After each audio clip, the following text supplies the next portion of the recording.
Shop Macy's VIP sale, going on now.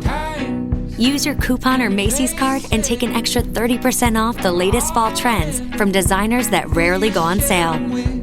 And save 15% off skincare, makeup, fragrances, and more. Plus, shop fall specials for even more great deals on top brands at Macy's. Savings off regular and already reduced prices. Exclusions apply. Good morning, Jim. Morning, Jay. All right, Minnesota Lynx get a win in Game 2 last night, WNBA semifinals. They beat Connecticut 77-70. Your thoughts on the Lynx evening the series? They did what they needed to do. They kind of matched Connecticut's physical play. They made tough shots. They moved the ball brilliantly. I thought Courtney Williams was spectacular. She knows how to run their offense. She played great perimeter defense. And she just seemed, she's one of those players who it feels like all of her baskets are important ones. She's not one of those people who pads stats or gets easy buckets. She takes tough shots and makes them when her team needs them the most. I thought her play in the third quarter really gave the Lynx separation and put that game away. Atlanta Smith was excellent. Ball movement, shooting, defense. I thought Kayla McBride, her willingness to play physical and to play even on the edge of dirty, which is the way Connecticut plays. Getting in Mabry's face. Mabry, was a big key to Connecticut winning Game 1, and McBride didn't let her breathe last night. Got in her face a couple times, got a technical. McBride is a very clean player, but she decided to play with an edge last night, and I think that helped. So, Jim, they even the series one apiece. Does home court matter a lot in the WNBA playoffs? I think it matters. It's not necessarily. I think it matters. It's hard to tell how much it matters because obviously the better team has the home court, so you don't know if they're winning because of the better team or because of the home court itself. But I think home court still matters in basketball. You have fans right on the court. You hear everything that's said. It's I don't know that football. Football it only seems to matter if it affects the way you call plays at the line of scrimmage. Hockey, I don't think it matters that much. Baseball, it matters because you kind of build your team for your ballpark. But I think basketball, it matters more than any other sport, but it's not definitive. So they go to Connecticut for game number 3 on Friday, and then they'll play game 4 on Saturday, also in Connecticut. They need to win at least one to come back to Target Center, correct? Yeah, I think that game 4 is Sunday, if I'm correct. I think they're about to release the time on that one. So Friday night and then Sunday, they have to win one to come back. If they win 2, they win the series. They won at Connecticut late in the season, so winning there is not impossible. It's just, this is a completely different series than the first series. The first series, they played a very talented offensive team, and they outscored them easily. Now they're playing a very good defensive team. The scores are lower, more premium on each basket.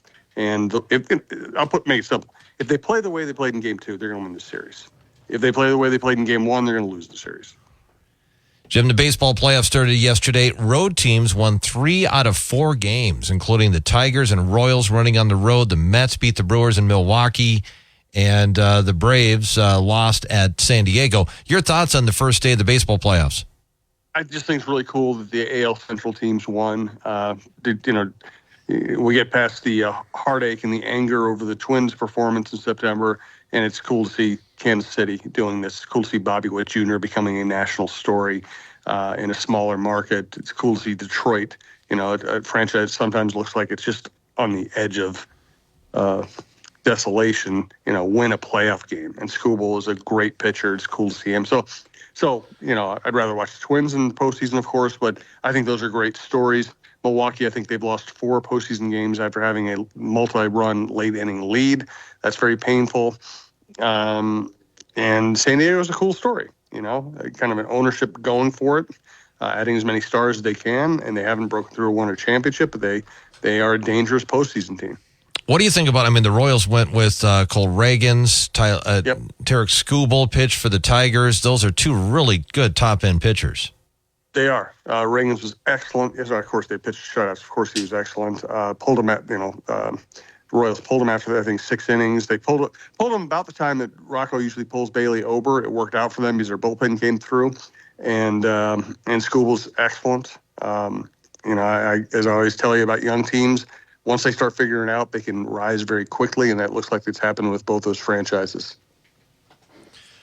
All right, Jim, so looking at some other things going on, Minnesota Wild played a preseason game last night. They won 7-2 against the Blackhawks.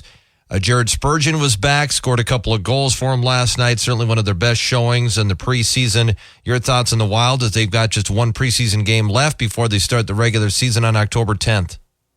Boy, it's coming up fast. I don't watch preseason hockey, but I think the interesting development was Craig Leopold, the owner, basically saying that he does think that this can and should be a playoff team, even with the Parisi and Suter contracts dragging them down.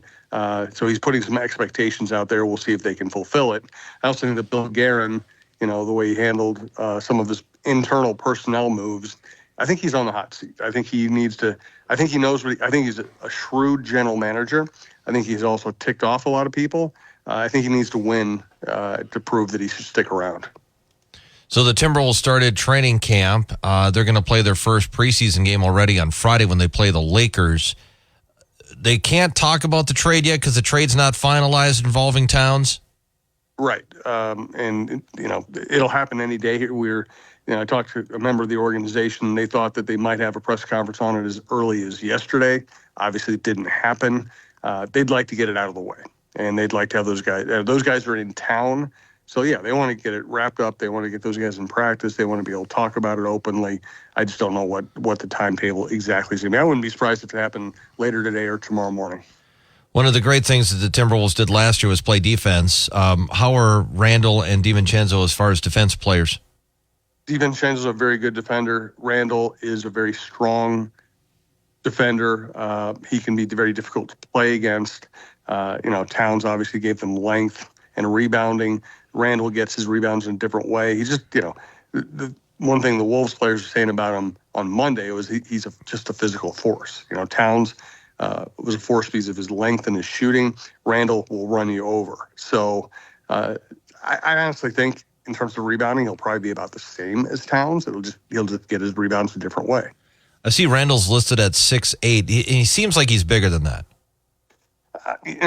I've never seen an NBA player listed at shorter than they actually are, unless they're a 7-footer who wants to be known as a 6'11" player, which we've seen before with Garnett. So I would think he's probably either 6'7" or 6'8". Okay. Some other things happening, Jim. We got the Vikings heading off to London to take on the Jets on Sunday. This is a Jets team that, they probably think they should be doing better than they are. They lost to the Denver Broncos at home. It was rainy. It was bad field conditions. I suppose that could be somewhat of an excuse, but Aaron Rodgers just hasn't looked like the Aaron Rodgers we had been seeing from when he was playing with the Green Bay Packers. Oh, I thought he's had one game this season, I can't remember which game it was, where he looked really spry and he threw the ball really accurately. But, last week his legs were hurting. He admitted his legs were hurting, and he took a shot at his head coach. That's a bad organization. And it sounds good that you'll bring in a quarterback who's just going to fix everything. But Aaron Rodgers is always going to be Aaron Rodgers. It's always going to be about him. He's always going to make headlines. He's always going to say things that drive people crazy. It's not, it's a little bit like adding, I don't know, I don't have a great analogy. You have a problematic organization and you brought in a problematic human being. I always thought it was going to be harder for them to win than they thought it was going to be. And that's proven to be true. And I really do think the Vikings will go over there and harass Rodgers and hit Rodgers, and he's not going to be happy, and the Vikings are going to win that game. Jim, also some other things. TJ Hawkinson, can he come back here pretty soon? He's already set out his first 4 games on the PUP list. Yeah, but you got a 3-week window to practice before they have to activate you. They know he's not going to play this week. Then they have a bye week. So they're probably going to bring him back before the Detroit game? I don't have my schedule in front of me. So basically, I think they're going to bring him back after the bye week. And then the question is, do you activate him right away? Do you activate him on a short week where you're flying to Los Angeles, or do you wait for the following week where you can give him 10 days in practice and then activate him for a Sunday game at home? That feels like the most logical route, unless he's really ready to go right now, and they can activate him after the bye. How do you feel about Oliver? I guess it's been a combination of him and Munt filling in at tight end. Yeah, and Oliver's he's a very good blocker. He can catch the ball. Obviously, he's not a pure pass catcher like Hockenson, but he can catch the ball. He's made a couple big plays for this team already. He has a touchdown. He had a big catch against the Giants. He's a good player. Munt is your classic second or third or fourth tight end. Not particularly athletic, but he can do everything fairly well. Oliver's is a good player, and he's really an ideal number 2 tight end because he's a great blocker who can catch the ball occasionally. Jim, P.J. Fleck has commended the Big Ten for their new officiating change after the blown call at Michigan. Yeah, and, he's being gracious about it. They blew that call. It was a bad call. We don't know if it would have led to a Gophers victory, but you would have liked to see them get the chance. So they screwed up. So what is the change that they made? Honestly, basically, I don't know. I'm gonna have to look that one up. I didn't read very deeply into it, so I'll have to get more information on that. Right, because it looked like that they missed the offsides call. Right, that was the issue, that they called an offsides and it shouldn't have been. They called it offsides. It shouldn't. At best, it was borderline. It certainly shouldn't have been called in that situation. I got to look up whether they're changing the way it's reviewed or the way it's called. Okay, all right, Jim. What do you got in your podcast? We have the John Krasinski show up about the trade, how it happened. Also, a very personal story from John about Karl-Anthony Towns coming the day after the trade, coming to see his daughter play soccer, which is an amazing story. We have the Viking update show on this trip to London, what the expectations should be for the Vikings now. We also did a great Don Mitchell show. Our guest was Chris Hockey, the musician. He's been on stage with my band before, and obviously big K-fan personality. That isn't out yet, but that should be out sometime today. That was a blast. Mike Grimm on the Gophers, Randy Shaver on high school football. Everything will be out, and we'll have the Jeff Diamond show later in the week on the Vikings. We'll have Chin Music with Roy and Lavelle wrapping up the Twins season. Everything's at TalkNorth.com or on your favorite podcast app. All right, Jim, thank you. We'll talk to you again tomorrow. Thanks, Chet. That's right. Jim Souhan, Star Tribune sports columnist, joining us each weekday morning at this time. Follow him on Twitter at Souhan Strib. Check out his latest column in the Star Tribune or his podcast at TalkNorth.com. Jim, once again today, brought to you by the Green Mill in downtown St. Cloud. 7:28, we're at 51 degrees. Next on WJON, world and national news from ABC, followed by local news. Shop Macy's VIP sale, going on now.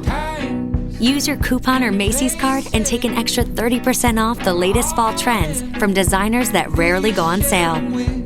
And save 15% off skincare, makeup, fragrances, and more.